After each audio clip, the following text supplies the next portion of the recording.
Welcome to Twilight Tale, where history whispers and the past gently drifts into the quiet of night.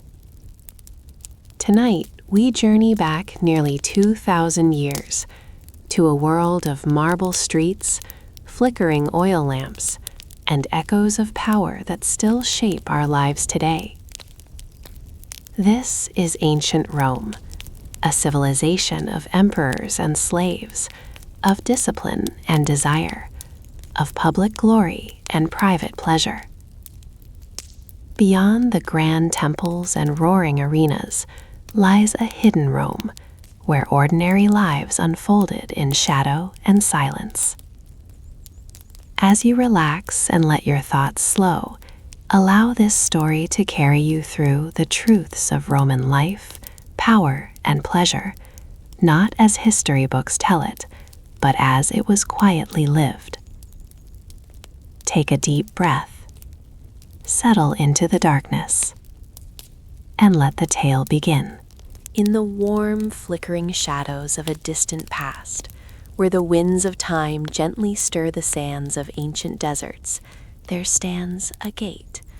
Not a gate of brass or iron, but one carved from the very bones of the earth, weathered by centuries, softened by the breath of forgotten voices. It is the gate of a palace, hidden in the heart of a vast empire, a place where marble floors once gleamed beneath the weight of sandals, and the air itself was heavy with the perfume of wealth and power.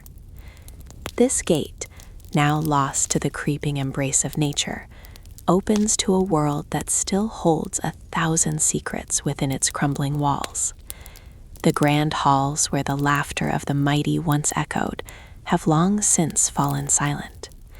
The once gilded chambers, where even the floors were polished in reverence to the gods of luxury, now lie in ruin. Yet, if one listens quietly, if one breathes deeply beneath the weight of the earth, the faintest hum of a hidden past stirs, like a dream that slips away before the light of morning. In the dying glow of a fading lamp, a tattered map rests upon an old wooden table. Its edges are curling, its ink fading, but it bears the marks of an ancient journey, one that traces the route of emperors who once ruled from thrones of gold. The map leads not to battlefields or triumphs, but to places where silence was their only companion, and where their deepest desires were hidden behind the thick stone walls of their palaces. And so, beneath the golden throne, beneath the towering arches that touched the heavens, the emperors of Rome sought pleasures unlike any known to the world outside. The palaces they built were not only monuments to power, but sanctuaries of indulgence, spaces where time seemed to slow, where the breath of life was drawn not from the earth, but from the luxuries of human invention. Their marble baths glistened, their feasts stretched endlessly, and in the hidden corners of their courts, away from the eyes of their subjects, they surrendered to their own desires. What did they seek, these rulers of men? What lay behind the silken curtains and behind the veils of golden incense? For the emperors of Rome, their greatest victories were not the conquests they claimed on the battlefield, but the pleasures they pursued in solitude. They were men of flesh who, despite their power to command the world, could never escape the quiet yearnings of the human heart. We begin with the whisper of a name, Tiberius. His reign, long ago, is draped in shadows. The very walls of his palace on the island of Capri are said to hum with the secrets of his pleasures, hidden behind the cool stone and saltwater air. Here, the waters of the Tyrrhenian Sea lap against the shores of his retreat, a place where time held no sway over the emperor. His palaces, perched high above the waves, overlooked the vast expanse of the sea, but within, there was a different kind of vastness, one of indulgence, of solitude, of whispered acts known only to those within the emperor's inner circle. It is said that in these quiet chambers, beneath the golden arches and beneath the weight of his own crown, Tiberius sought pleasures that the public would never know. His every desire could be met in the hidden corners of his villa, where the soft murmurs of attendants became the soundtrack of his reign. But for all the luxury, for all the opulence, there was an unsettling isolation here, an emptiness that crept into the corners of his mind, even as his body reveled in excess. And as Tiberius grew older, the palace grew quieter, as though the very stone walls began to close in around him. His indulgences, once a source of joy, became a prison of their own making. Yet it was not only Tiberius who sought refuge in these secret spaces. The emperors of Rome, those draped in purple, who spoke to the Senate and commanded armies, were also men of desires that could not be fulfilled by the trappings of power alone. Behind the grand feasts, where grapes as ripe as jewels were plucked from the vine, where wines flowed like rivers, and the air was thick with the scent of roast meats, there was the quieter indulgence of the soul. In the cool, scented gardens of their private retreats, emperors gathered not for public spectacles, but for secret gatherings of their own making. In the heart of these lush gardens, where the air was always heavy with the scent of roses and the sounds of distant music, emperors sought pleasures not just of the flesh, but of the mind. Here, away from the demands of the world, they could speak freely, share ideas, dreams, fears, and hopes. But these meetings were not only of the intellect, they were places of exquisite indulgence, where nothing was forbidden, where everything could be laid bare in the shadow of the moon. Hadrian, the philosopher emperor, is often remembered for his grand building projects and his travels across the empire. But there was a quieter side to him, hidden beneath the layers of power. In his villa at Tivoli, he created not only a place of grandeur, but a sanctuary for reflection, a retreat from the complexities of empire. Here he could escape into his gardens, where the labyrinth of trees and the whispers of water offered him solace. Perhaps in these moments, as the moon cast its silvery light upon the reflecting pools, Hadrian found a kind of peace that eluded him on the throne. Yet the more the emperors sought pleasure, the more they seemed to withdraw from the world they ruled. Behind the opulence, behind the excesses of wealth and luxury, there lay a profound loneliness, a solitude born not of choice, but of necessity. For how could they, these men who held the world in their hands, ever find true companionship in the crowded halls of their palaces? How could they, surrounded by attendants and slaves, ever know true friendship, free from the eyes of those who served them? It is here that the mystery deepens, for the emperor sought pleasure not only as a balm for their own weariness, but as a way to fill the void that grew ever wider within them. But with every indulgence, with every feast, every sip of wine, and every stolen moment in their secret gardens, they sacrificed something more, something that could never be returned. Perhaps it was their humanity, stripped away bit by bit, as they grew further and further from the world of the common man.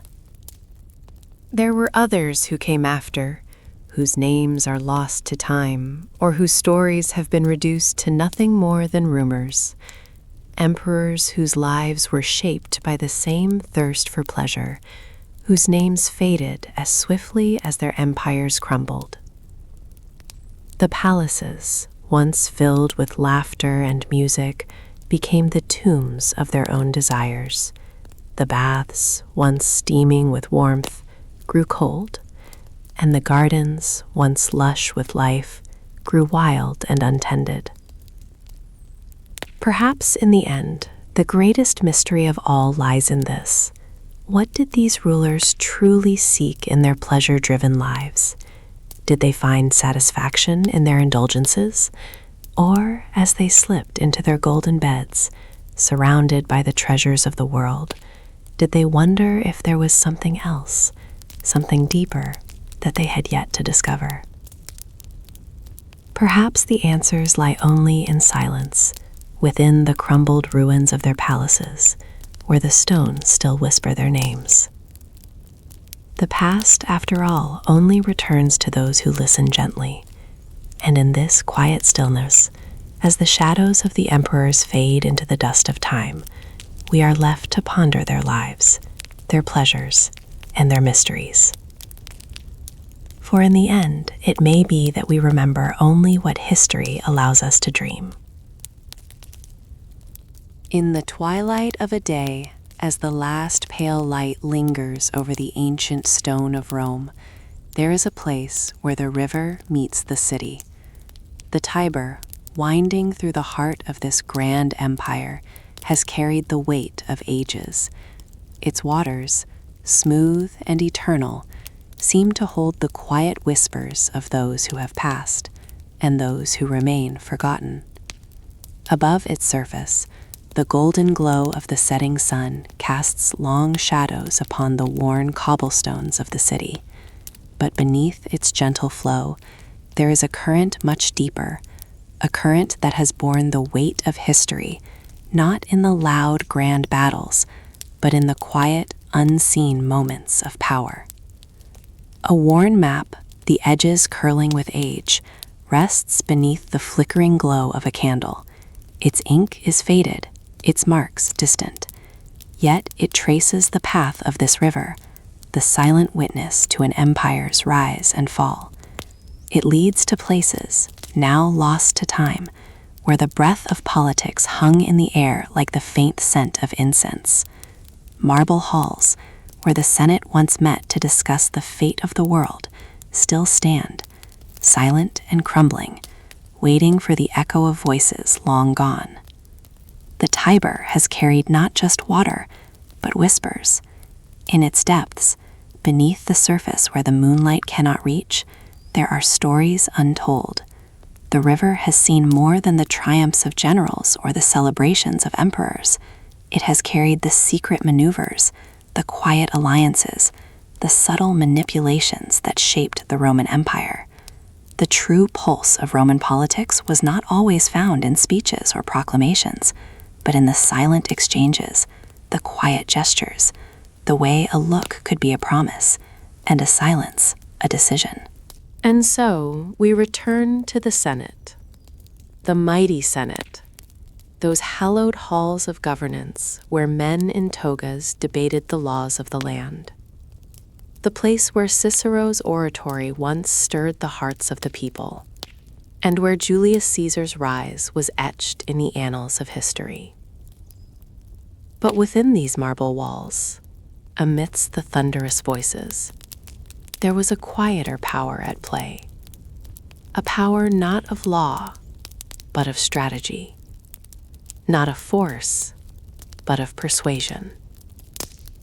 Here, beneath the debates and the speeches, the pulse of politics was not always in the words, but in what was unsaid, in the deals struck in the shadows, in the whispers that slid between the cracks of the grand halls.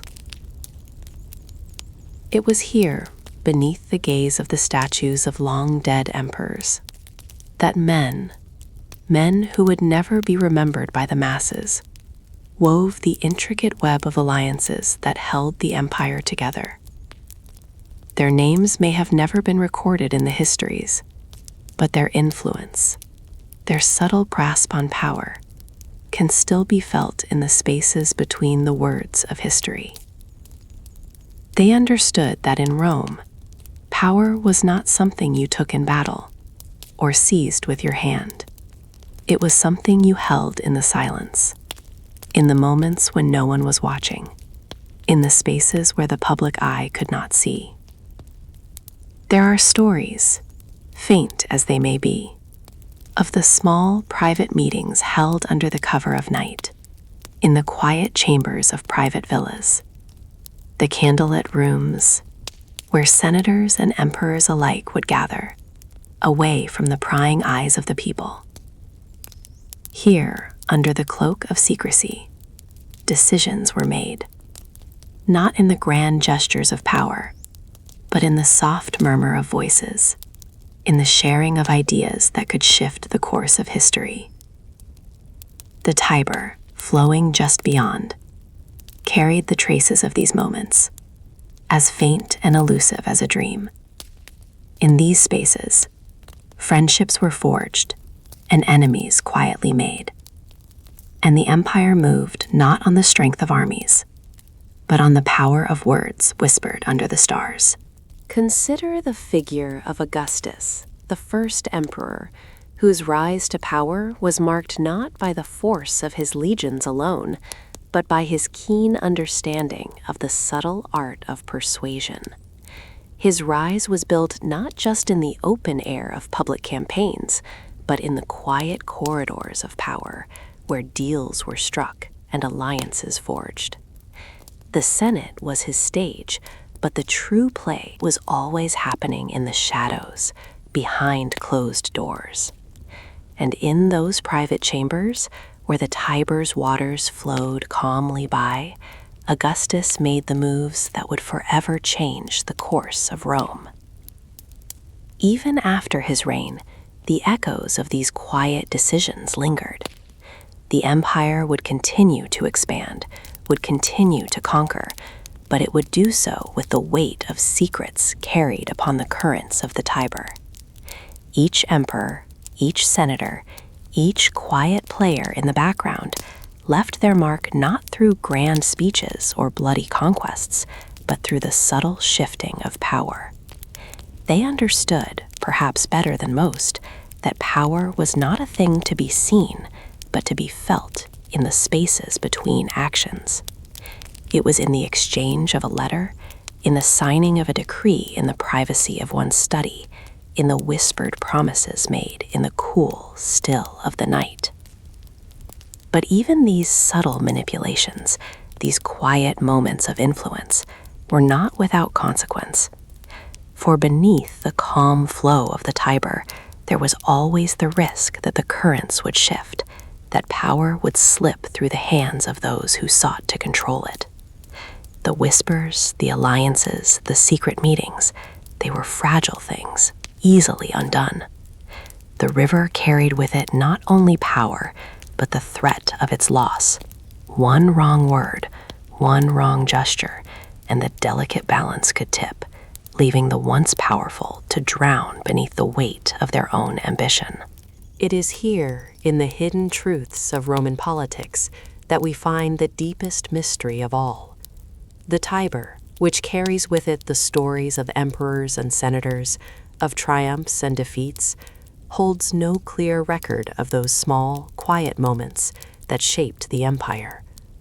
The true power of Rome lies not in the monuments that still stand, nor in the writings that have survived the ravages of time, but in the spaces that remain silent, in the whispered conversations between men who would never be remembered, in the deals struck in the dark, and in the quiet, persistent flow of the river itself. Perhaps it is in the quiet spaces of history where we find the most profound truths.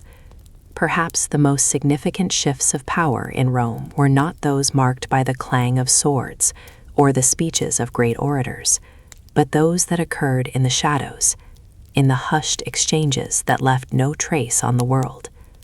And as the Tiber continues to flow, quietly witnessing the passage of time, it remains a reminder that the most powerful currents are often the ones we cannot see. For in the end, it is the quiet moments, the whispers of power, the faint traces of influence that shape history. The empire that rose from the heart of Rome did not do so through grand gestures alone. It was built upon the delicate art of persuasion, upon the quiet decisions made in the hidden chambers of the powerful. And perhaps in that quiet, we find the true weight of Roman politics, the weight that the Tiber has carried through the centuries, softly, steadily, into the darkness of time. The past, like the river, carries with it the echoes of all that came before, but it does so in silence. Perhaps some answers lie only in the stillness, in the quiet flow of the Tiber, where history rests not in the grand events we remember, but in the subtle moments that pass by unseen. And perhaps in this quiet, the past returns only to those who listen gently, to to those who allow the whispers of history to drift on the winds of time.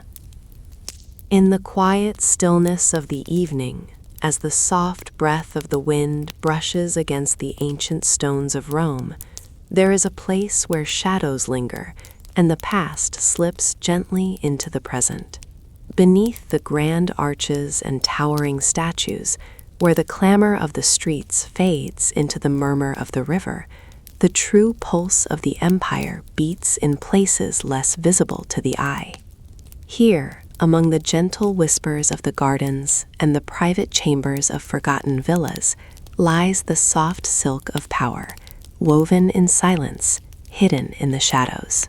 A worn map unfurls in the dim light, its edges frayed, ink faded by the passage of centuries. The map traces the heart of Rome, but not the path of its legions or the flow of its bustling streets. No, it leads to spaces far quieter, hidden villas, private homes, and secluded corners of the grand city, where women, the unseen architects of Roman society, shaped the future with their hands. The silence of these places is not one of absence, but of quiet influence, a subtle, persistent force that ripples through time, leaving behind only faint traces in the dust. The grand statues of emperors may gaze down upon the forum, their eyes cast in stone toward the masses, but it is in the quiet chambers behind closed doors that true power sometimes lay. The world of Roman women was one of veiled influence, where the weight of their words was often felt more deeply than the clang of a sword or the roar of a battle cry. They were the unseen architects of Rome's most private moments, of families, marriages, and the whispered negotiations that shaped the fate of the empire. Imagine for a moment the soft, rhythmic sound of a loom as it weaves the fabric of a Roman matron's life. The flicker of candlelight casts long shadows across the walls, and in the cool silence of the villa, the woman of the house moves with grace, her voice barely rising above a whisper.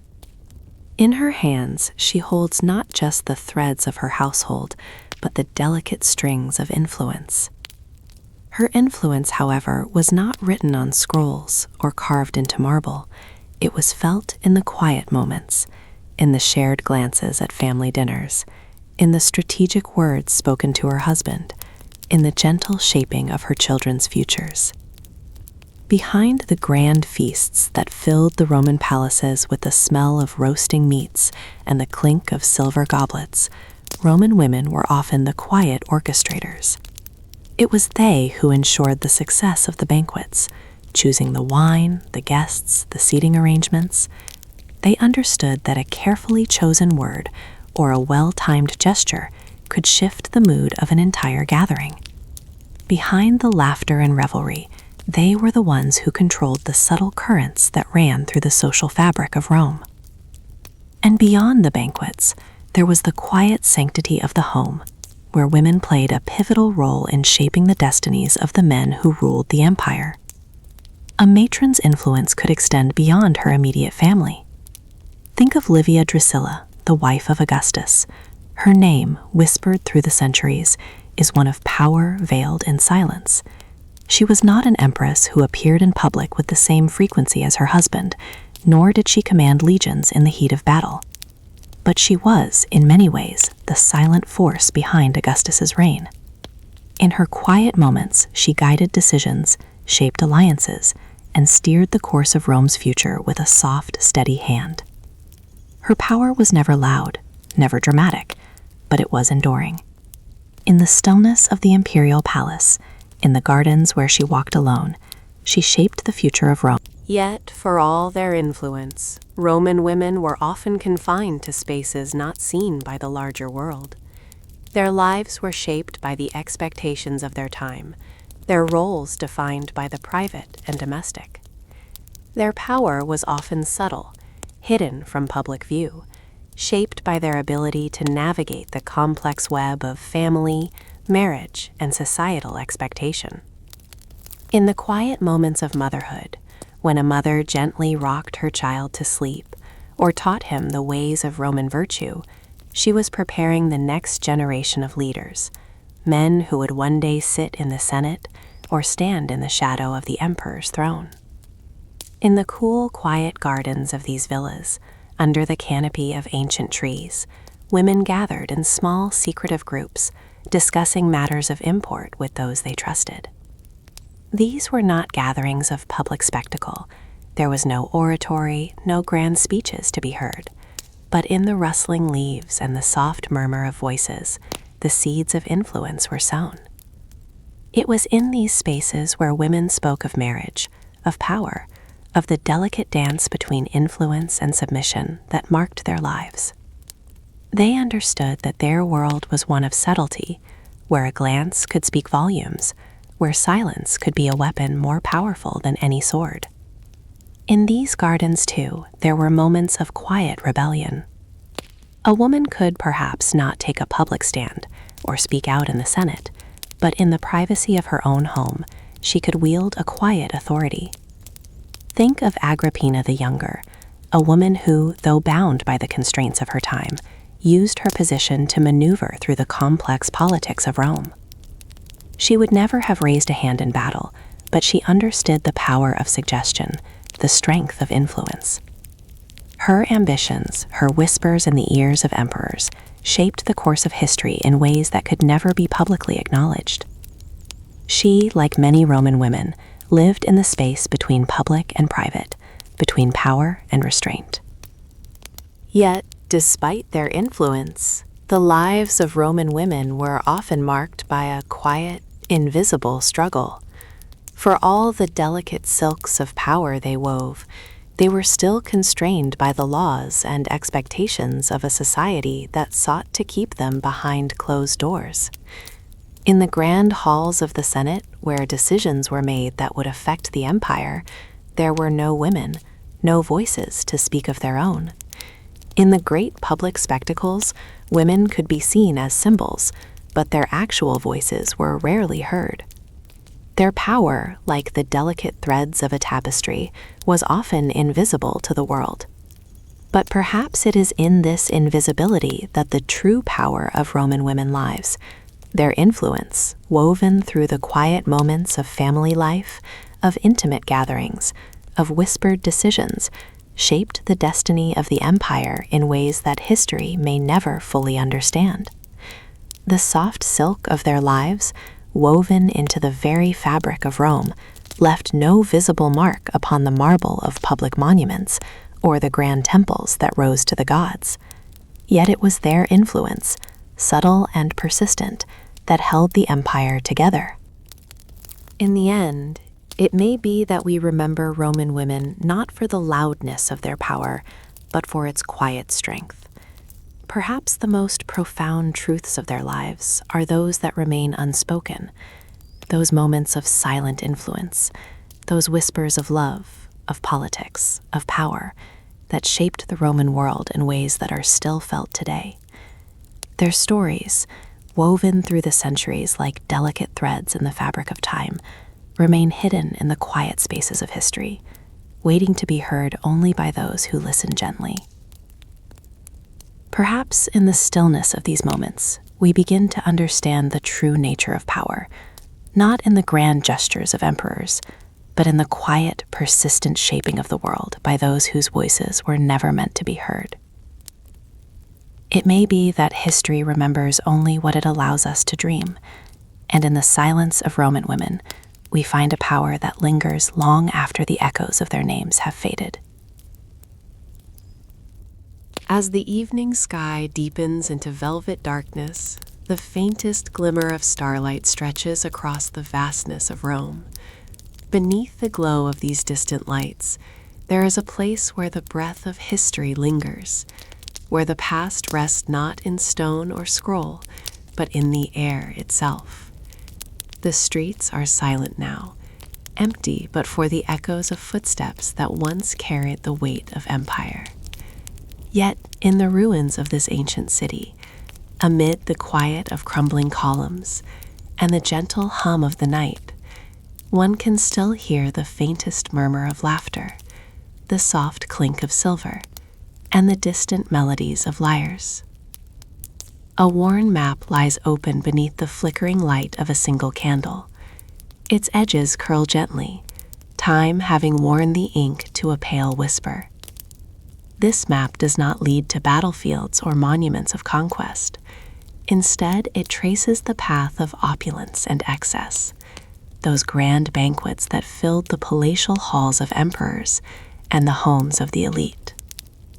The feasts, where the scent of roasted meats mingled with the sharp tang of wine and the soft rustle of silks, were not merely celebrations of abundance, but expressions of something far deeper. Beneath the layers of indulgence, beneath the golden platters and the rivers of wine, there is a subtle undercurrent, a current of power, of dominance, and of something perhaps more elusive, the endless pursuit of pleasure. It was here, in the flickering candlelight and the rich fragrances of Rome's most lavish feasts, that the true nature of Roman society began to reveal itself. The tables were piled high with delicacies, dishes of peacock, flamingo, and dormice, their tender flesh served to impress and indulge. The wine, like rivers flowing from amphorae, streamed freely through golden cups, overflowing as the night stretched on. The guests, adorned in tunics of fine linen and silk, reclined on couches in the dim glow of torchlight, their laughter mingling with the haunting sounds of the lyres. These were moments of excess, moments of indulgence, but they were also moments of power. For the grand banquets of Rome, despite their grandeur, were not simply about food or drink.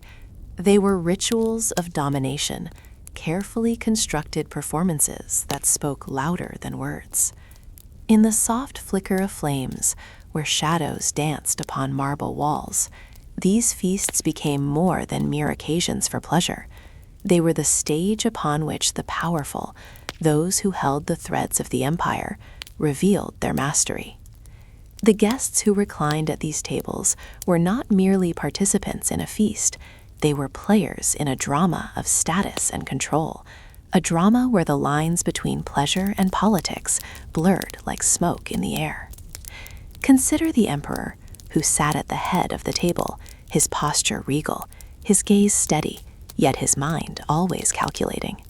He had invited only those whose loyalty he sought to solidify, only those who could benefit him. The banquets were the emperor's way of asserting his dominance, not through force, but through the lavish display of wealth and excess. With each course, with each cup of wine raised to the lips, the emperor's power grew more tangible. These feasts were a reflection of his status, and through them, he sought not just to satisfy hunger or thirst, but to remind those who gathered of their place in his world. The senators, the generals, the poets, and the philosophers, all who came to these banquets, knew that they too were part of a delicate performance. As they reclined, they had to be careful of their place at the table, both literally and figuratively. To be seated at the right hand of the emperor was a privilege, a sign of favor. But to be placed at the far end of the room with little more than a nod of recognition was a subtle reminder of one's distance from the center of power. Here, amid the laughter and music, the true politics of Rome played out in the quiet exchange of glances, in the gentle clinking of glasses. There were no speeches or proclamations, no fiery debates on policy, but every gesture, every smile, every word spoken or unspoken was loaded with significance. In these moments of indulgence, the true nature of Roman society began to emerge. Behind the rich tapestries, beneath the layers of food and drink, there was a rigid hierarchy, a hierarchy that extended even into the pleasures of the banquet hall. For the men who reclined upon the cushions, with their hands draped lazily over their arms, there was an understanding that pleasure was both a privilege and a weapon. The guests, with their soft laughter and their idle conversation, were, in truth, performing for one another. Power could be secured or lost, not by the strength of the army, but by the strength of one's position at the table. But the emperor's table was not merely a place for men of power. Here, too, women had their place, but it was often one of quiet restraint. Their influence, though no less potent, was veiled in silence. woven into the soft spaces of the evening. They too were part of the ritual, though their roles were more often symbolic than political. The empress might offer a gentle smile, her delicate hands raising a cup to her husband's health, but her power was not declared in speeches or bold gestures. It was understood in the space she occupied, in the way the emperor's gaze lingered upon her, in the whispers shared between the two of them when no one else was listening. In these moments, the empress shaped the empire not through words, but through her presence. But perhaps, in the end, the most profound thing that the banquets reveal is not the naked display of power, but the insatiable hunger for pleasure that ran through Roman society. Rome, for all its glory and conquests, was a place of deep and often unspoken dissatisfaction. The banquets, the feasts, the endless indulgence in luxuries, they were not just about enjoying food or drink. They were about escaping the constraints of power, about seeking fulfillment in a world that could never fully satisfy. The emperor, seated at the head of the table, may have held the empire in his hands, but even he was subject to the same hunger, to the same need for pleasure that gripped every guest in the room. As the night deepened and the final courses were served, the air thick with the scent of roses and incense, the guests would leave the banquet halls, their laughter fading into the cool silence of the Roman night. And in the stillness that followed, the traces of the evening's indulgence would linger, like the faint scent of a flower long after it has withered, or the soft echo of music that remains in the mind even when the last note has passed. Perhaps in the silence, the true nature of the Roman banquet can be understood. These moments of excess, of pleasure, were not just about the fulfillment of desire. They were about the negotiation of power, the subtle assertion of dominance that went unspoken but was felt by all who attended. They were a reflection of a society that sought not just to conquer the world, but to conquer the fleeting nature of satisfaction itself. And so, as the Tiber flows quietly beneath the bridges of Rome, carrying with it the weight of 1,000 years of history, the echoes of those grand banquets remain, soft, lingering, like the shadow of a dream. Perhaps some answers lie only in silence. Perhaps the true meaning of these moments will always be lost to time, hidden beneath the golden platters and the laughter of long-forgotten guests. But in the soft, fading light of history, the remnants of these banquets speak to us still, not through their extravagance, but through the quiet truth they reveal about the endless search for power, for pleasure, and for meaning in the fleeting moments of life. In the fading light of a distant afternoon, when the echoes of jubilant cries have softened and the streets of Rome grow still, there is a sense that something lingers. The grand procession has passed. The horses have trotted away, their hooves no longer resounding on the cobbled streets. The golden laurels that crowned the victorious generals have been set aside, their sheen now dulled by the passage of time. And yet, beneath the shadow of those fading memories, something still breathes in the quiet corners of the city. There is a story that the crowds did not hear, a truth whispered only in the stillness that follows the triumph. A worn map unfurls beneath the soft glow of a dim lamp. Its edges have curled with age, its ink faded, as if it too wishes to remain a secret. It does not lead to grand palaces or famous battlefields, but to the quieter spaces, the temples, the private villas, the sanctuaries where the true cost of Roman victory was paid. The map traces a path through the city, past the places where the throngs once cheered, into the shadowed chambers where the generals, still crowned in their laurels, retreated. Here, behind the closed doors, away from the public gaze, the rituals of triumph continued, moments both sacred and private, shaped by power, sacrifice, and the fragile nature of survival. The generals, those men who had returned from distant lands with spoils of war and the honor of conquest, did not leave their triumphs behind at the gates of Rome. They carried them into the quiet spaces, where their victories could be celebrated not with the roar of the crowds, but with the silent reverence of the gods. The temples, with their pillars reaching to the heavens, became places of personal devotion.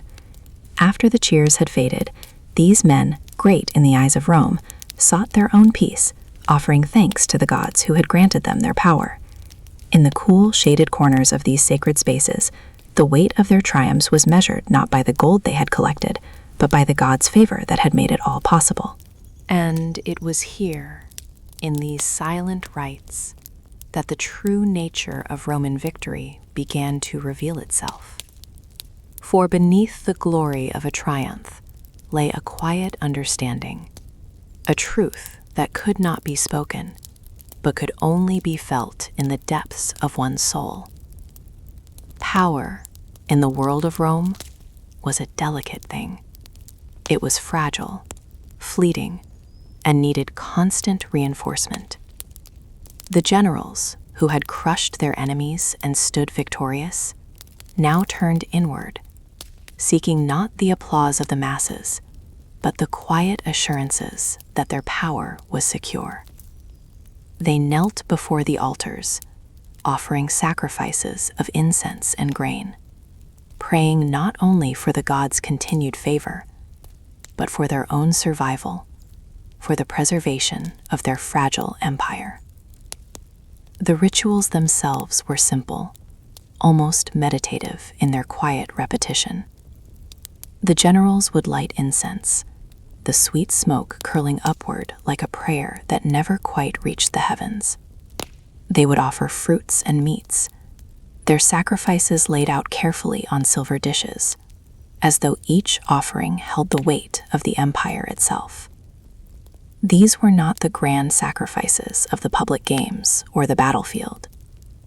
No, these were private moments, intimate rituals performed in the cool silence of the temple, where the only audience was the gods themselves. And yet, even in these moments of personal reflection, there was power to be found. For the triumph was not only a celebration of military success, it was an assertion of dominance, a declaration that the general had conquered not just his enemies, but time itself. His name, spoken in reverence by the crowds, would endure long after the day's events had passed. And in these quiet moments, after the crowds had gone home, after the last note of the lyre had faded into the evening air, the general could sit in his villa, surrounded by the spoils of his conquests, and taste the full sweetness of his triumph. These villas, tucked away from the public eye, were sanctuaries of quiet power.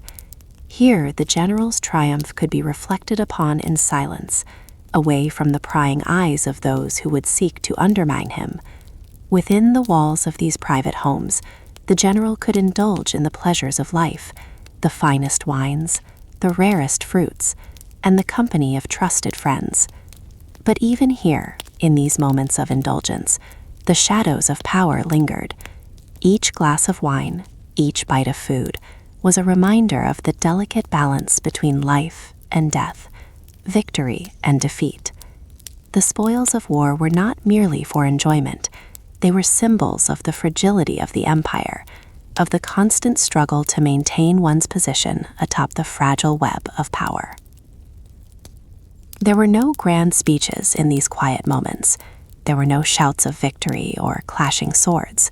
Instead, there was the soft clink of cups raised in private toasts, the muted conversations that drifted like smoke from one guest to the next.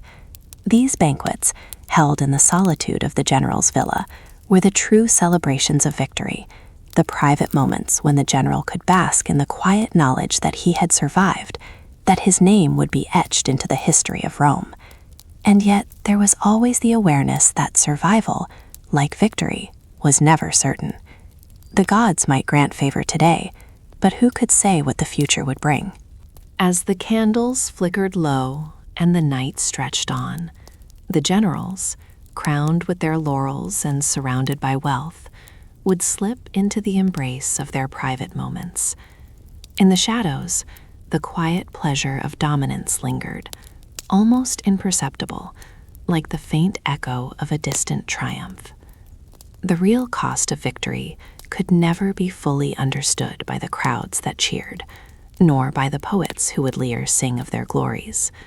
No, the true cost was known only to those who had conquered, who had returned with the weight of their triumphs upon their shoulders. And perhaps it is here, in the solitude of the post-triumphal night, that we find the deepest mystery. The victory was not just in the spoils, not just in the public processions. The true victory lay in the quiet moments that followed, the moments of reflection, of thanksgiving, of silent acknowledgement of the fragility of power. Here, in these hidden spaces, where the whispers of power lingered like incense in the air, the cost of Rome's triumphs was paid. Perhaps some answers lie only in silence, silent prayers to the gods, silent toasts to survival, silent victories won in the solitude of the mind.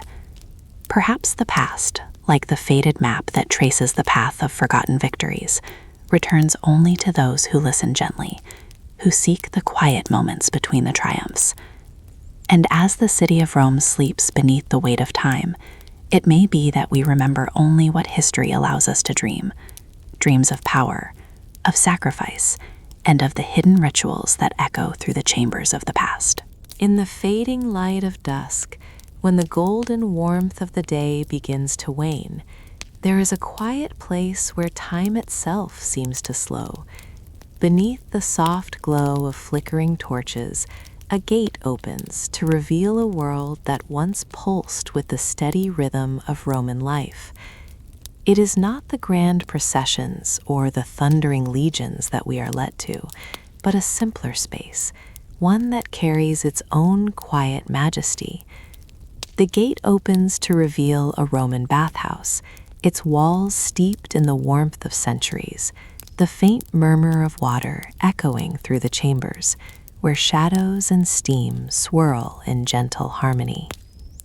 A worn map, curling at the edges from years of handling, lies open before a flickering candle. The ink on the map is faded now, the words barely legible, but it traces the route to one of the most sacred of spaces in the Roman world, the public bathhouse. There, in the cool marble rooms, where the scent of steam rises like soft whispers, the rhythms of daily life intertwined with something deeper.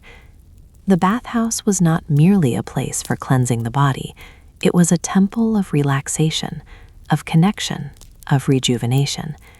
It was where life slowed to a meditative pace, and the boundaries between politics, pleasure, and power blurred. In the silence of the baths, amidst the faint hiss of steam rising from the pools, one could almost hear the soft murmur of conversations long past. Here, the powerful and the common alike would meet, their footsteps echoing faintly as they passed from room to room, from the warm vapors of the tepidarium to the cooler embrace of the frigidarium.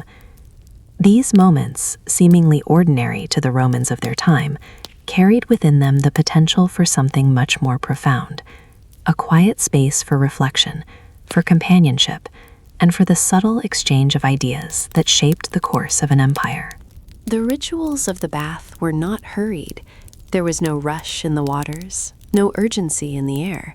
Instead, time stretched gently, as if the heat of the pool slowed the very pulse of life itself. The body, relaxed in the warm waters, seemed to dissolve into the atmosphere, leaving only a sense of peace. But in the spaces between the slow laps of water and the rhythmic movement of attendants, there was something more. The bathhouse was also a place for the exchange of ideas, for the subtle negotiations of power that went unnoticed in the public forums. Here, away from the crowds, the quietest of whispers could change the course of Rome's future. As the soft lapping of water echoed against the cool marble, the figures of history come to life in these spaces. The emperors and senators, their presence often more felt than seen, would wander these baths unguarded, as though the very water washed away the weight of their titles. The great Julius Caesar, known for his sharp mind and ambition, might have passed through these halls, his mind not only focused on strategy, but on something subtler, on the art of alliances and friendships formed in the shadow of steam. Here, away from the eyes of the Senate, he would sit beside those who might become his greatest allies or his most dangerous foes. The conversation, flowing as gently as the water, would be a mixture of casual camaraderie and quiet calculation. For it was in the quietest of moments that the most significant of decisions were made. In the soft silence of the warm baths, a word could be exchanged, a deal could be struck, and a future could be shaped. The water, warm and inviting, was a balm for the weary body, but it also held a subtle power, one that allowed men and women to slip the weight of their roles and titles and speak as equals. Senators, traders, soldiers, poets, no matter their status, were brought to the same level in the steam-filled air. There, the lines of hierarchy blurred, and the true nature of relationships was revealed. Was it not in such spaces that the emperor's power was as fragile as the steam rising from the pools, easily dissipated by a single conversation or shift in favor? Consider for a moment the experience of a typical Roman bath. The warm water envelops the body, soothing every muscle, while the air thickens with the soft murmur of voices, the scent of oils and perfumes mingling with the steam. The walls of the bathhouse, lined with marble and tile, seem to absorb the conversations that take place within.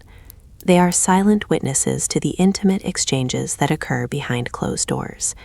These private moments, where the body is cleansed and the soul too is laid bare, were places of refuge from the demands of Rome's public life. It is in these chambers of warmth and water that the true luxury of Roman life could be felt, not in the gold and marble of palaces, but in the simple pleasure of the bath. Here, the body could rest, but the mind, too, could wander. The political deals that were made over the clink of goblets at banquets could find their beginnings in the quiet, waterlogged stones of the bathhouse. It was here that emperors could find respite, where their minds could be freed from the weight of their titles, even if only for a brief moment. And as they reclined in the tepid waters, their guards and advisors whispering in hushed tones at the edge of the pool, the true power of Rome was shaped, not by force, but by the quiet, careful negotiations that took place beneath the surface. But it was not only the elite who sought solace in the waters. The bathhouse was open to all, a sanctuary for the Roman citizenry, a place where the boundary between classes was momentarily dissolved in the heat of the water. In these spaces, plebeians and patricians alike shared the same benches, the same pools, and even occasionally the same conversation. The power of the bath was that it brought people together in ways that the streets or the Senate never could. The simple act of washing away the day's dust, of relaxing in the soothing warmth of the water, created a moment of unity, however brief, where the concerns of rank and status seemed to evaporate with the steam. And yet, as we drift through these sacred spaces, we cannot help but wonder what secrets they may hold. What unspoken truths of Roman society did these waters carry? What moments of true relaxation, of indulgence, were hidden beneath the rhythmic flow of the pools? Perhaps it is the quiet nature of these moments that allows us to see them with new eyes, to see not just the bath as a place of luxury and comfort, but as a symbol of Roman life itself, complex, layered, and filled with contradictions. The stillness of the bathhouse, the soft ripple of water, the murmur of conversation, these are the sounds that linger long after the last guest has left, after the torches have been extinguished, and the warmth of the water has faded into the cold of night. Perhaps in this silence, we can hear the echoes of the past more clearly. Perhaps it is in the soft, quiet moments of history, the ones that go unnoticed by the chroniclers, that we find the truest reflections of a culture. For it is not in the grand parades or the thundering speeches that the soul of Rome was formed. No, it was in the whispers of the bathhouses, in the quiet pleasure of the water, that the true heart of Roman power and society was laid bare. Perhaps some answers lie only in silence, in the gentle flow of the water, in the steam that rises and vanishes, leaving only the memory of its warmth. The past returns only to those who listen gently, to those who allow the whispers of history to drift past them like the steam rising from the Roman baths. It may be that we remember only what history allows us to dream. In the quiet stillness of the evening, when the last whispers of daylight slip behind the jagged horizon, there lies a place where time seems to slow, a place where history rests not in the grand temples or public forums, but in the soft shadows of stone. The Palatine Hill, with its once grand villas and palaces, stands quietly beneath the stars, its silent walls cradling the memories of those who once lived there. If you listen carefully, you might hear the faintest echoes of footsteps, the soft rustle of a veil, or the quiet murmur of voices long gone. A worn map rests beneath the flickering glow of a candle, its edges softened by time. The ink is faint, the parchment delicate, but it traces the path through the heart of Rome, leading us not to the majestic temples or the bustling markets, but to a quieter place, the homes of Rome's elite. At the foot of the Palatine Hill, where the great houses once stood, families lived, loved, and left behind the traces of their lives. These homes, now reduced to ruins, were once places of shelter and sanctuary, where power and pride, joy and sorrow, all coexisted in the silence of the stone. It is in these quiet corners, away from the public eye, that the true fabric of Roman life unfolded. Behind the opulent frescoes, the statues that captured the fleeting moments of victory, and the grand feasts that filled the halls with the scent of roasted meats and fine wines, there existed another world, one far more intimate. The everyday lives of the families who shaped Rome are veiled in the shadows of these walls, waiting to be discovered, waiting for the soft touch of a historian's hand to reveal the truths they held. The stones, now weathered and cracked, once held the warmth of hearths where families gathered in the evenings. In these rooms, emperors and senators, generals and patricians shared more than just the business of the state. They shared their lives, their loves, their fears, their dreams, and their betrayals. Here, within these private spaces, the true dynamics of Roman life unfolded, far removed from the grand parades and public speeches that shaped the city's image. Consider for a moment the quiet chambers of an emperor's household. Behind the golden doors and the marble columns, the emperor's family lived not just in the light of their public roles, but in the shadow of private lives, filled with the complex emotions of power, duty, and love. How did the emperor's children, those destined to rule or be forgotten, spend their days? What thoughts occupied their minds as they wandered the gardens or sat at the tables where history was made? The walls of these homes, now silent, once held the laughter of children, the whispers of servants, and perhaps the softest of private conversations between a husband and wife. Conversations that had nothing to do with the fate of an empire, yet everything to do with the very human experiences of family. On the edges of the Palatine, in the homes of lesser patricians, the atmosphere was different, but no less meaningful. Here, wealth may have been more modest, but the bonds of family were just as strong, just as filled with complexity. The frescoes that adorned the walls of these homes, still faint and faded, like memories touched by the sands of time, once told stories of gods and heroes, of triumphs and tragedies. But beneath these images, the true stories of the families who lived there were written not in paint, but in actions, in gestures, in the shared silences of a room. These families, like those in the emperor's household, experienced the joys of birth and the grief of loss, the warmth of affection and the coolness of betrayal. There, in the soft, faded beauty of these homes, the family unit was the core of Roman society. It was in these rooms that legacies were built, not in the grand speeches or the public spectacles, but in the quiet moments between father and son, husband and wife. The family was the foundation of Roman identity, and within these walls, the seeds of power were sown not through ambition alone, but through the love, trust, and sacrifice that made up the very fabric of their lives. And yet, these homes were not only places of tenderness and warmth, they were also places of hidden struggles, where the weight of duty and expectation bore down upon every family member. How many Roman women, sitting in the cool shade of their private courtyards, wondered what it would be like to live outside the constraints of their roles?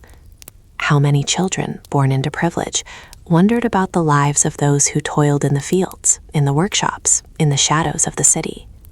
How many generals, after a great victory, came home to find that their greatest battle lay not in the field, but in the complexities of their own homes?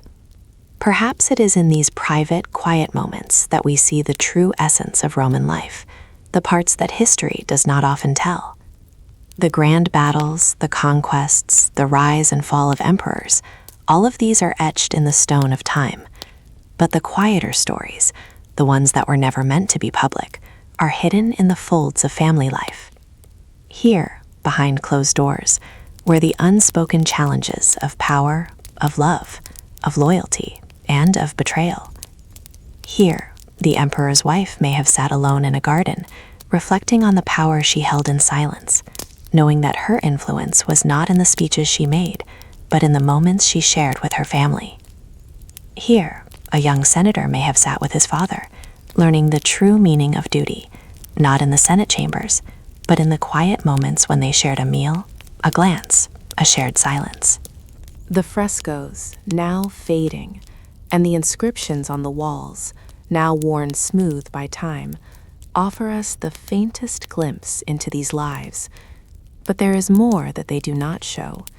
The quiet moments of laughter shared over a family meal, the soft tears shed in solitude, the gentle touch of a hand offering comfort, the unspoken words of reconciliation after a disagreement. These are the moments that history often leaves behind, the moments that are not recorded in scrolls or statues, but are instead held in the very walls of these homes. And so, as we walk through the remnants of the Palatine Hill, past the crumbled walls and the empty courtyards, we are reminded that history is not only written in the grandeur of triumphs and the fall of empires. It is written in the silence of these homes, in the quiet moments that shaped the lives of those who lived within them. The true legacy of Rome is not just in the monuments that still stand, but in the hidden world of Roman families, their joys, their sorrows, their triumphs, and their failures. Perhaps some answers lie only in silence, in the spaces where the past can be felt but not fully understood. The past returns only to those who listen gently, who allow the whispers of these homes to drift through their minds.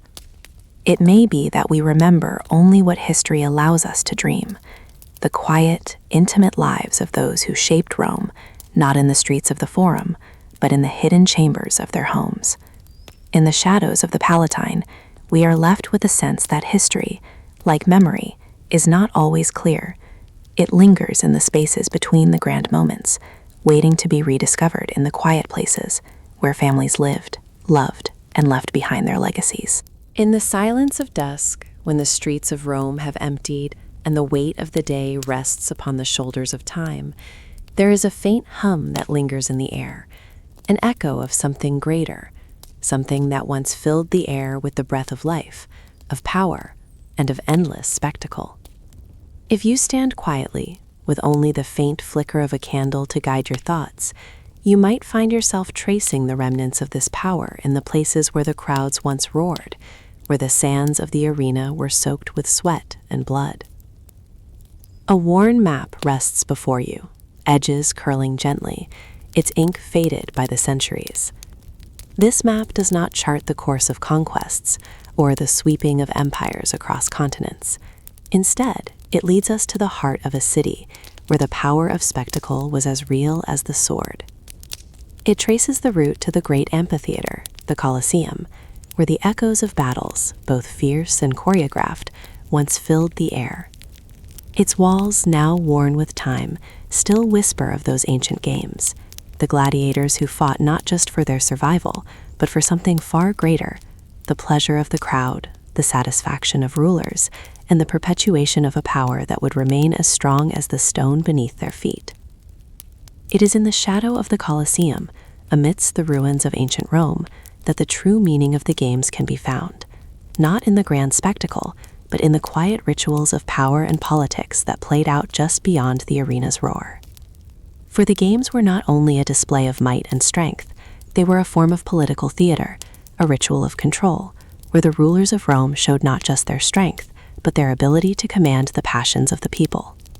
In the warmth of the Roman sun, as the crowds gathered in anticipation, the gladiators prepared, their armor gleaming, their eyes filled with a mixture of fear and defiance. They were not merely fighters, they were performers, caught in the delicate web of politics, theater, and death. They fought for their lives, yes, but they also fought for the pleasure of the people. Every strike of the sword, every fall of the body to the sand, was an offering to the crowd, a crowd whose applause could mean the difference between life and death. The roar of the audience was both the heartbeat of the arena and the pulse of Roman power. The games were more than just a way to entertain. They were a statement, a way for the rulers of Rome, those emperors and senators who orchestrated the events, to show that they held the power not just of life and death, but of the emotions of an entire people. With every cheer that rose from the crowd, with every gasp that filled the air, the rulers cemented their control over the hearts and minds of Rome's citizens. The games were the music of power, a performance of dominance, a ritual in which the people's passions were manipulated as skillfully as any gladiator's sword. And it is here, in the quiet spaces between the roar of the crowd, that we begin to see the true nature of the Roman games. For though the gladiators fought with courage, it was the rulers who held the true power. In the whispers of ancient inscriptions, in the remnants of worn armor, there are stories of how the games were carefully planned, designed not just for entertainment, but as a means to control and manipulate the masses. The rulers knew that in a city as vast and complex as Rome, where power was often won through alliances and public favor, the games were an indispensable tool. They were a way to keep the people distracted, appeased, and most importantly, loyal. The crowds, filled with excitement, cheered with abandon, their passions whipped into a frenzy. But behind the scenes, there were quieter, more deliberate acts of manipulation. The emperors, such as the infamous Nero, understood that the games were as much a reflection of their own power as they were a celebration of Rome's might. They understood that by offering the people blood, by giving them the spectacle of life and death, they could ensure the loyalty of the masses. The arena became a stage upon which the emperor's control was displayed, not in the grandeur of imperial palaces, but in the very lives of those who fought for sport. As the gladiators entered the arena, swords in hand, there was no grandeur, no speeches to be made. There was only the quiet understanding that their fates lay in the hands of the people, and more importantly, in the hands of the emperor. The life of a gladiator, though often filled with honor and glory in the eyes of the public, was also marked by a certain fragility, a certain recognition that their lives could be as fleeting as the applause that followed them. But in the quiet after the blood had been spilled, after the games had ended, there was a lingering question. What truly lay beneath the surface of these games? What truths did they reveal about the nature of power and the manipulation of people's desires? The games were not just a reflection of the strength of the emperor, but a window into the complexities of Roman society. Beneath the spectacle, beneath the blood and sand, there existed a quiet ritual, a ritual of control, of mastery over the most basic human emotions. The emperor could make the people laugh, weep, cheer, and jeer, all at the flick of his hand. There is a profound sadness in the quiet moments that followed the games. The arena, once filled with the sounds of battle and victory, now stood empty, the sands of the floor wiped clean. The echoes of the crowd's cheers faded into the stone, leaving behind the silent remnants of power. The gladiators, the performers, the pawns in a game far larger than themselves, drifted into the shadows of history, their names lost to time. What were they but instruments in a larger spectacle? And yet, within the context of this cruel ritual, there was something more, a human dignity that could not be completely erased. Perhaps it is in these fading whispers of the past, in the remnants of armor and the echoes of long-forgotten names, that we find the deepest mystery of all. The games were not just about the pleasures of the crowd. They were about the manipulation of those pleasures, the delicate art of power that ran through the veins of the Roman Empire like an invisible thread. The games were not mere entertainment. They were a reflection of a society where power was not just held in the hands of emperors, but in the emotions of the people. And so, as we drift through these ruins, these forgotten spaces where the roar of the crowd once filled the air, we are left to ponder the quiet truths that lie beneath the spectacle. The music of Tower still plays, though it is no longer heard by the masses. The lessons of the games, the manipulation of passion, the subtle theater of control, remain etched into the very stone of Rome, whispering of a time when power was as much about what was seen as what was unseen. Perhaps some answers lie only in silence, in the quiet remnants of the Colosseum, where the past's power still flows as gently as the steam rising from forgotten pools. The past returns only to those who listen gently, who allow the whispers of history to drift by like a melody long forgotten. And perhaps it is here, in the quiet aftermath of the games, that we remember only what history allows us to dream. There is a place in the heart of Rome, a place where history was not made in the thunder of battle or the flash of golden triumphs, but in the quiet, measured stillness of its chambers. A place where power did not always speak, but often, most profoundly, remained unsaid. If you stand now, at dusk, with only the faint glow of a candle to light your way, you might trace your steps through the ruins of this ancient power. The Senate, with its vast marble halls, stands silent under the weight of centuries, its once gilded pillars now worn by time, its stone floors polished by the footsteps of those who sought to shape an empire. A map, aged and faded, lies beneath the soft flicker of light, its lines drawn in ink long since softened by the years. It traces a path through a city, winding from the roar of the Forum to the sacred halls of the Senate. It leads not to a place of grand speeches or public acclaim, but to a quiet space where the future of Rome was shaped in whispers, in pauses, and in the invisible gestures that slipped between the loud declarations of power. This was the heart of Roman politics, where power was not just declared, it was wielded in the silence between words, in the spaces where alliances were made not by vote, but by the subtle, quiet exchange of favors and promises. As you walk through these deserted halls, the air heavy with the weight of forgotten conversations, you might almost hear the soft murmur of voices that once filled this space. But there is something strange in the silence, something profound. The Roman Senate, with its marble columns reaching for the heavens, once pulsed with the weight of decisions that shaped an empire. The decisions that resounded in the Forum, those that led to war or peace, to the rise and fall of men, were never as simple as they seemed. Beneath the grandeur of the orators, the speeches that echoed off the walls, there was a quieter, more insidious power at work. It is said that the true heart of Roman politics was not in the loud voices of the senators, but in the whispers that passed between them. For in these quiet negotiations, in the space between words, power was truly forged. The Senate, this grand assembly of Rome's finest, was not just a place for debate.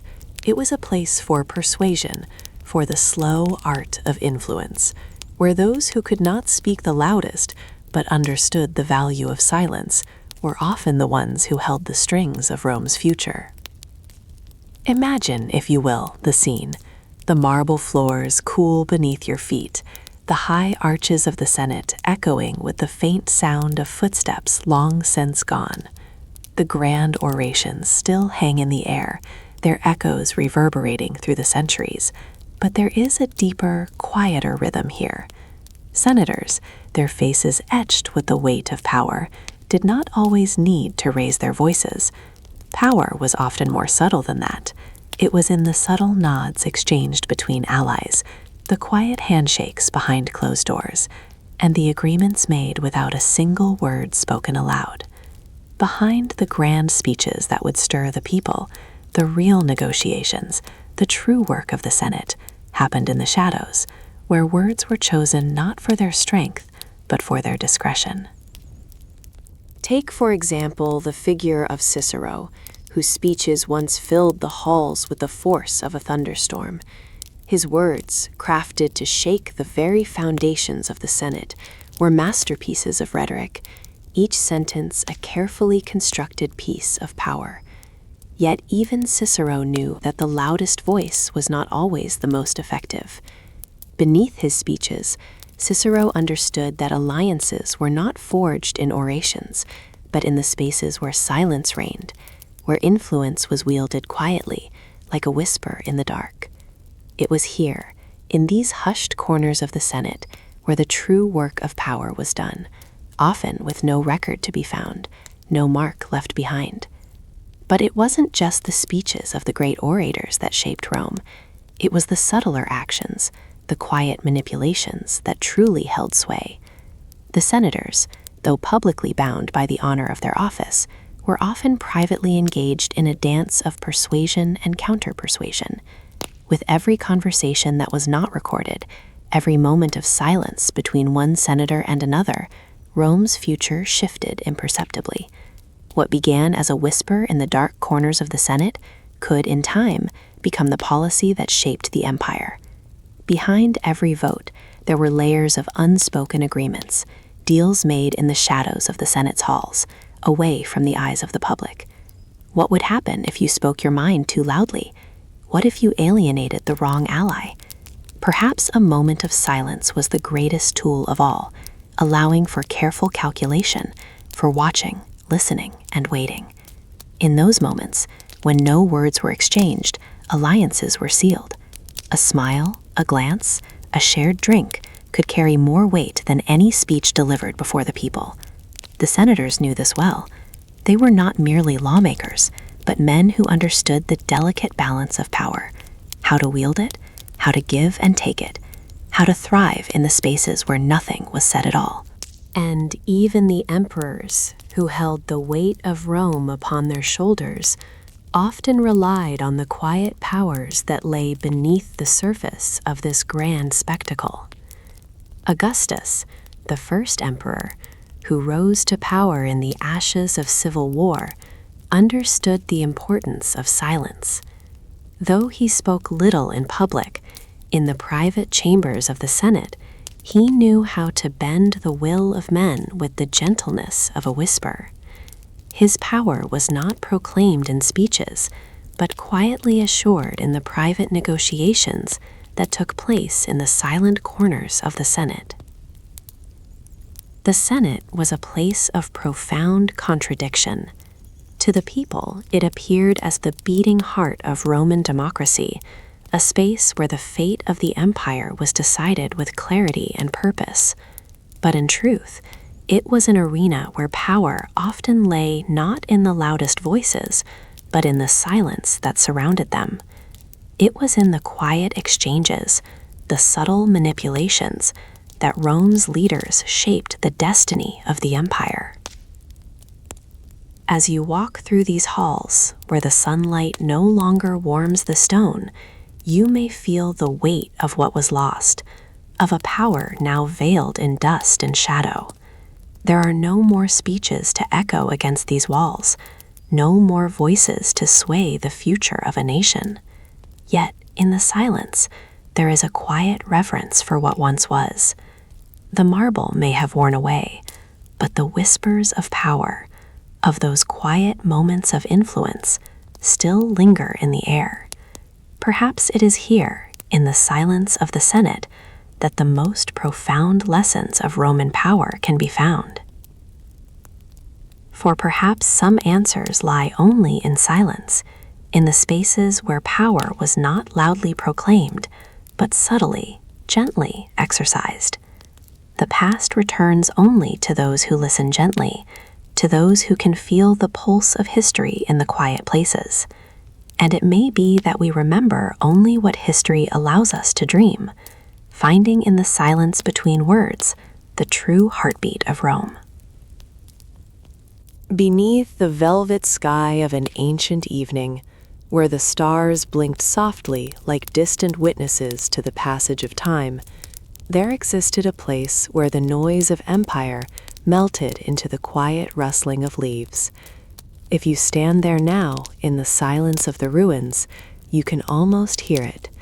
The faint sound of a breeze brushing past columns, the delicate hum of cicadas filling the air, the distant echo of footsteps no longer heard. It is in the shade of these ancient gardens, nestled on the outskirts of a world brimming with power and ambition, that the story of the Roman elite unfolds, not in the grand palaces of the city, but in the more private, hidden spaces where the mind could wander, the heart could rest, and the soul could indulge in quiet pleasures. A worn map lies gently across the table before you, its edges curling with age. The ink, once bold, is now a shadow of its former self, but it traces the path to a forgotten world, one where the elite of Rome sought solace beneath the cool shade of gardens, away from the glare of the public eye. These gardens, tucked away in the heart of villas and country estates, were more than mere retreats. They were sanctuaries, carefully cultivated spaces that offered more than just beauty. They were havens of private pleasure and quiet reflection, places where the noise of power could not follow, where the soul could drink deeply from the cup of peace. As you walk slowly through the imagined paths of these gardens, you might notice the broken statues, their once grand forms now worn by the dust of time. The edges of their marble faces are smoothed by centuries of neglect, their expressions softened by the weight of history. These statues, once positioned proudly amidst the greenery, were not mere adornments, but guardians of a world that existed beyond the public eye. They stood watch over moments of quiet indulgence, moments when the affairs of the state, the demands of the Senate, and the expectations of the people faded into the shadows.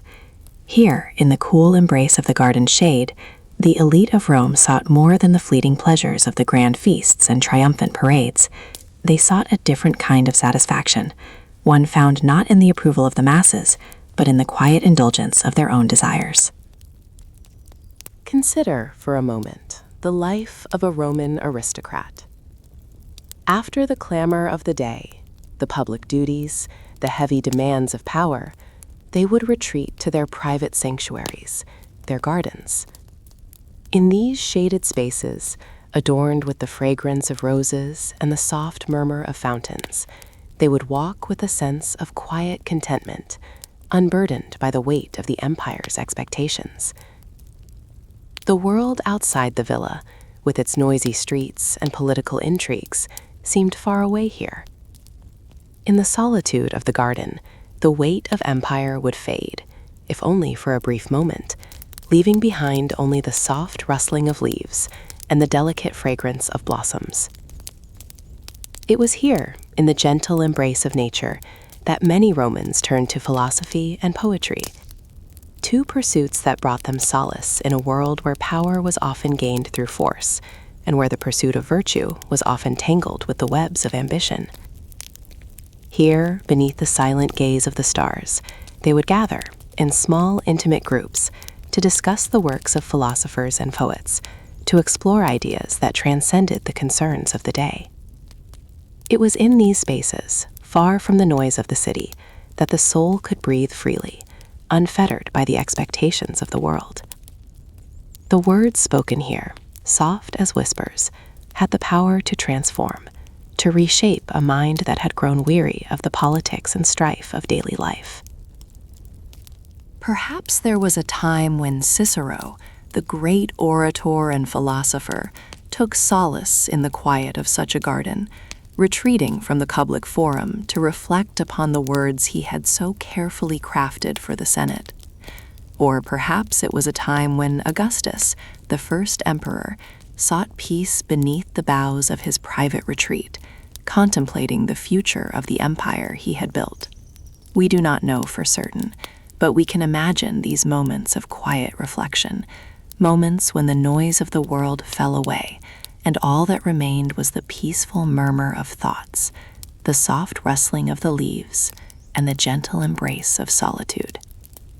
And what were the quiet pleasures that the elite of Rome sought in these gardens?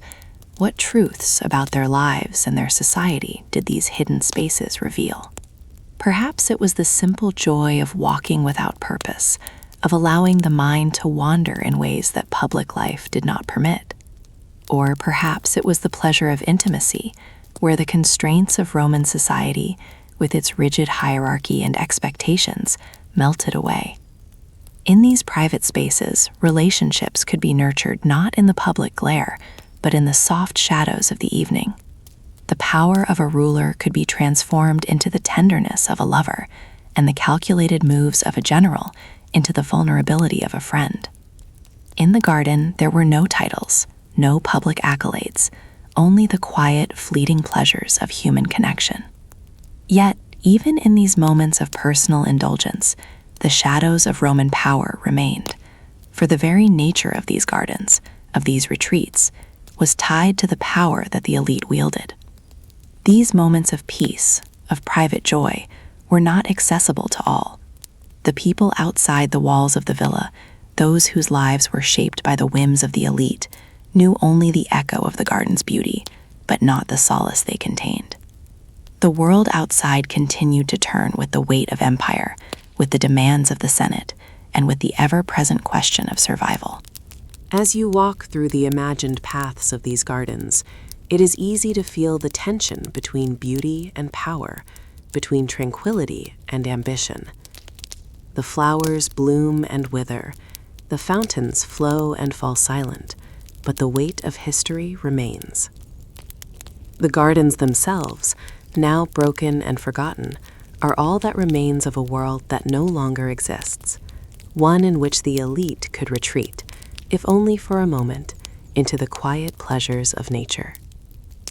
Yet, even in their decay, the remnants of these gardens whisper of lives lived not in the glare of public life, but in the soft, private moments of reflection and indulgence.